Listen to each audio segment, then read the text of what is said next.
And good day, all of you. Jean Henderson Pierre, the Beverage Ramble, back again with you. Another Beverage Ramble edition today from Campanology Brewing Company, Barrel Aged Stouts.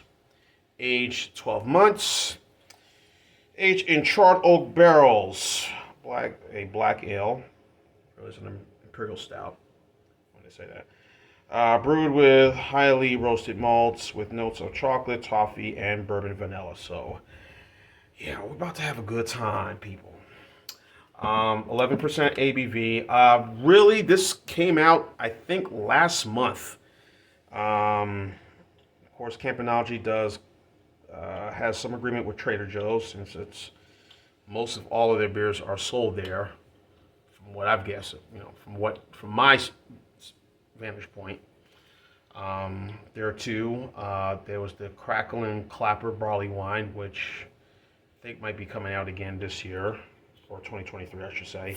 And it was the chocolate peanut butter cup. No, it was their coffee peanut butter cup porter that I kept going back every 2 weeks to see, hey, you got it, and it just kind of woof disappeared, and I don't think that's coming back again. Maybe if I go to another Trader Joe's, I can see it, but I'm not gonna do all that bloody driving. One by me is close enough for me. I gotta save on some gas, people. Anyway, yeah, my usual glass that I have, but since this is a barrel aged stout, I think I'm gonna do a wine glass for this one. Very elegant. Again, not much info on Beer Advocate and on tap for this stout. So it's a pint-sized can, pint-sized 6.4 fluid ounce bottle. I said can, bottle. So here's what the stout looks like. It looks very lovely. I got the sweater on. I just got back in. I was doing something today. I was kind of late at work, and I said, let me, came home just dead tired, exhausted. So I said, you know what, I need to do a review. So I'm doing one right now. So, yeah, I picked this up about 2 days ago at Trader Joe's. $6.99 for the size bottle. I guess it's reasonable because of the size and because of the ABV, It seems when the ABV is higher, especially with these Imperial Stouts, you're going to pay a lot more. So, again, not much info on the scene. One review. Reviews from Beck. I believe that's the guy. Brews with Beck. Has only reviewed it, but no one else I've seen has reviewed this stout yet. So, again, nice color, dark. Looks like oil. So.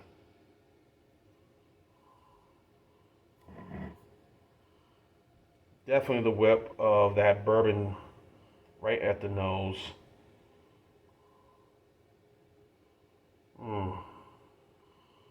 Yeah, there's been some good stuff I've seen there. The bourbon, the vanilla right there is strong to the nose. Definitely a whiff of chocolate. But most of the bourbon vanilla, 11%. So, oh, this will be my nightcap for the night. So, cheers, everybody.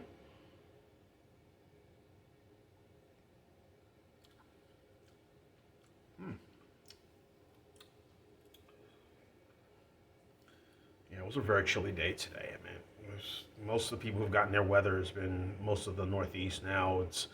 Which has come a little bit early for some of us. Even for me down here in the Southeast. I live in Georgia, so it's been like, whoa, what's going on here?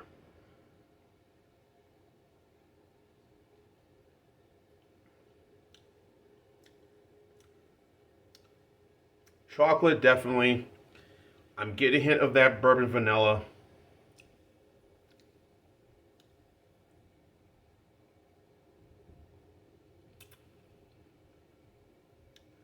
Roasted malts there, but that bourbon vanilla, but there's a slight undertone of toffee in it. It's not a lot of toffee, but just a minimal right on the bottom. But the bourbon vanilla, the chocolate, and the roasted malts is really, those are probably the things that are really kind of keeping it at its, what happened here? What the freaking frack is this? Anyway, that's pretty much what I'm getting right now.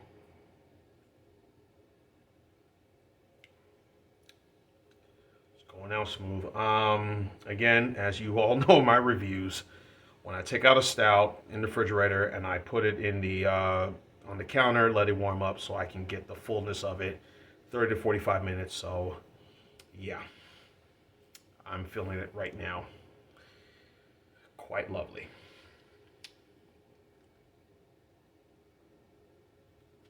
You got to give, Campanology and even the folks at Trader Joe's a lot of credit. I mean, they really, really. Let me just say, I like going to that store. When I moved up here, I heard of Trader Joe's, but when I moved up here, up to Georgia in 2021, um, again, I heard so much about the store and what it was. The history of Trader Joe's, the $2 chuck, and all that stuff, all the beers that they had and whatnot. And then when I finally went to a Trader Joe's, and again, I was still trying to learn a lot about driving in the city and trying to finagle my way around the whole ATL area just to know. So the Trader Joe's was when I was way up in Sandy Springs. That was the one I was going to a lot. But when I got there, I was very impressed with the store. And then leaving the store, how much I was spending on groceries, I was like, oh, wow. Because, my thought was Trader Joe's was this high-end, big-time grocery store, when I lived in Mobile or even back home in, Jersey, or when I lived in, what's the store? When I lived in Virginia, the Tidewater area, Norfolk and Chesapeake, Trader Joe's wasn't, it was, I don't think it was Trader Joe's had arrived in that area yet, but, but I heard everything about the $2 chuck, their $2 wines and everything else, and all their stuff. Again, I thought the store was like all whatever, uppity, and but I've made out very well when I go to that store. Maybe just the fact I'm just me in my apartment, but sometimes I'll have a few guests here sometimes, but wink, wink, wink, wink, wink, wink, yeah. Anyway, but getting back to that, I've been impressed with some of their beers. Some beers I'll say, whether it be the Stockyard Stout, of course the Simpler Times, which is lager, that's a strange beer to try, very strange. But the Simpler Times Pilsner I can enjoy. The Bosun Double IPA I like. The HLV Heavy Lift Vessel. And then, of course, the Trader Joe's Trader Jose Lager and Dark Lager, and a few other beers. And, of course, they always promote a lot of stuff locally, so all the local breweries in that state, so that's been a good thing. But anyway, I haven't really been disappointed in anything I've gotten from there. Maybe the Howling Gourds, their pumpkin ale, which you saw my review. I thought that was a lot of pumpkin. They were pouring pumpkin spice and stop and pour more pumpkin spice. That was very heavy of that. But anyway, overall, for all their beers that they sell there, I would say I give it a B minus. So from everything that they have, from all their selection, all their beers, not those they contract with, Rhinelander, and of course Campanology and Joseph Brow, the breweries that sell, that brew beers for the store. Overall, a B minus. So for everything that they have, I think that's pretty fair. Nothing C or D. So B minus C plus, but getting back to the stout, I'm liking it. It's not, you know, on the same level as a few other barrel-aged stouts that I'm more familiar with, whether it be the one from Abita or the 1050. You know, I love talking about 1050 a lot. You see my videos. The Oscar Blues 1050 barrel-aged. Or the Founders KBS, you know, or the Goose Island. You know, those are enjoyable. I like those. But I think this could stand with it. Yeah, I mean, it won't win, but I think it could stand with it and kind of give it, you know, give it a run. So, again, the chocolate flavor, the chocolate, the bourbon vanilla, the roasted malts, all there. Again, a slight hint of toffee, and that's pretty much it. So, this is really good. I'm gonna go with a 8.9, borderline B plus, A minus for this one. So I got more beer left in this, which I'll probably sip on while I'm listening to some news or whatever. So A minus, 8.9. It's not like the others, but just good enough to handle its own. So Campanology, barrel aged stout, an 8.9, B plus, borderline on an A.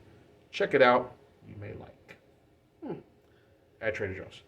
John Anderson Pierre, the Beverage Rambles. And keep on watching as always. Cheers. Live, laugh, and love. Barrel aged stouts. Enjoy.